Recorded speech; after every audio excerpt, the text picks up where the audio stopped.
Movie के starting में हम मैथ्यू को देखते हैं। वो अपनी स्टडीज के लिए अमेरिका से पेरिस आता है।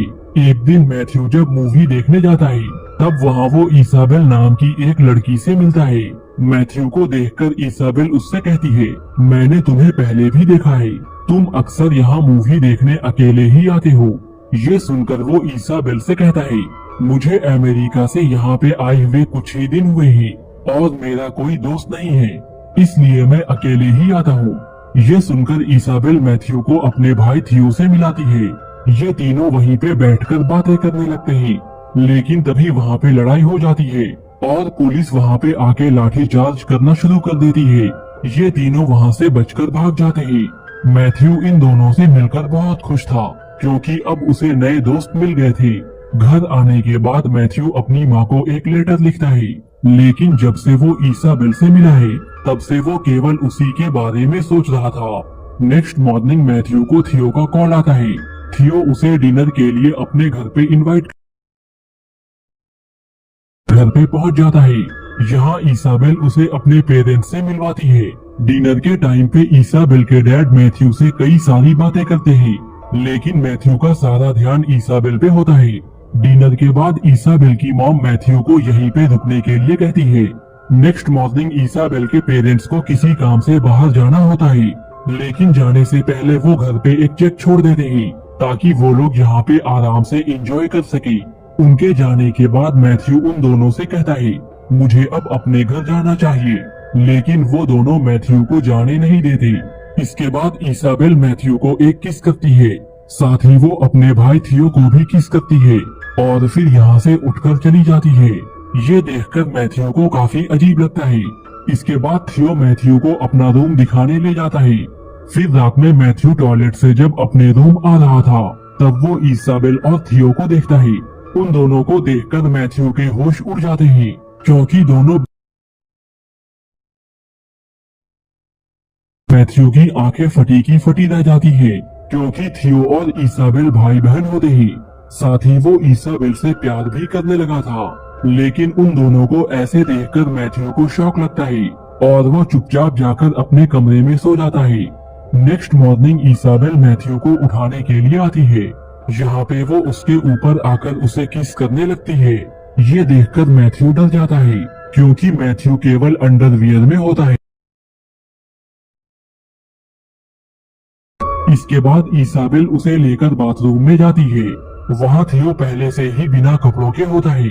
ये देखकर मैथ्यू थियो से कहता है, तुम्हारे सामने तुम्हारी बहन है, तुम उसके सामने बिना कपड़ों के कैसे रह सकते हो। इस पर वो दोनों मैथ्यू से कहते हैं, हम दोनों काफी हद तक एक जैसे हैं और इसलिए हम दोनों को ऐसे रहने में कोई शर्म नहीं आती। इसके बाद थियो मैथ्यू से कहता है, हमारे पेरेंट्स 1 महीने तक यहाँ पे नहीं आने वाले, इसलिए तुम आराम से यहाँ पे रह सकते हो। चूँकि मैथ्यू इसाबेल को पसंद करता है, इसलिए वो यहाँ पे रुकने के लिए मान जाता है। फिर एक रात ये तीनों एक गेम खेलते हैं।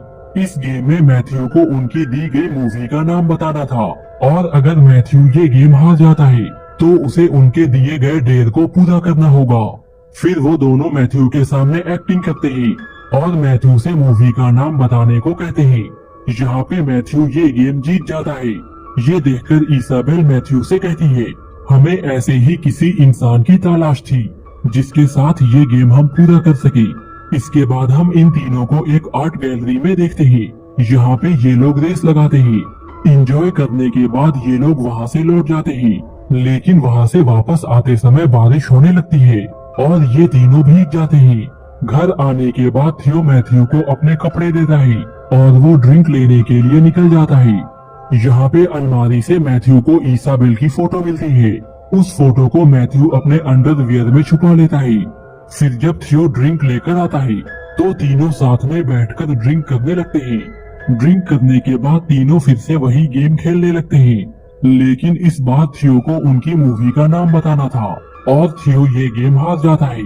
इसके बाद इसाबेल थियो को एक डेयर देती है। इस डेयर में थियो को एक फोटो देखकर अपने हथियार को हिलाना था। थियो बिना किसी शर्म के उन दोनों के सामने अपने हथियार को निकाल लेता है और फोटो देखकर उसे हिलाने लगता है। इसाबेल के लिए ये सब तो नॉर्मल था, लेकिन ये देखकर मैथ्यू की फट जाती है। नेक्स्ट डे मैथ्यू थियो से कहता है, मेरी भी बहनें हैं, लेकिन उनके सामने मैंने ऐसा काम कभी नहीं किया है। पता नहीं तुम दोनों एक दूसरे के सामने ये सब कैसे कर लेते हो।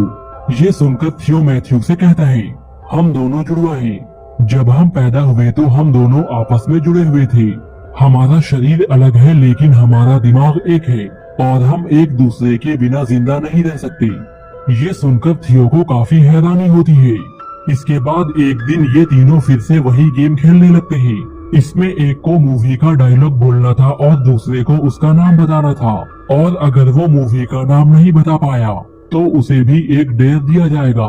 यहाँ पे पहले थियो एक एक्टिंग करता है, लेकिन ये दोनों उस मूवी का नाम नहीं बता पाते। जिसके बाद थियो उन दोनों को एक डेयर देता है। यहाँ पे वो इसाबेल को मैथ्यू के साथ घपाघप करने के लिए कहता है। डेयर के अनुसार इसाबेल अपने कपड़े उतारने लगती है, लेकिन यहाँ पे मैथ्यू की फटके 4 हो गई थी और वो अपनी इज्जत बचाते हुए बाथरूम में भाग जाता है।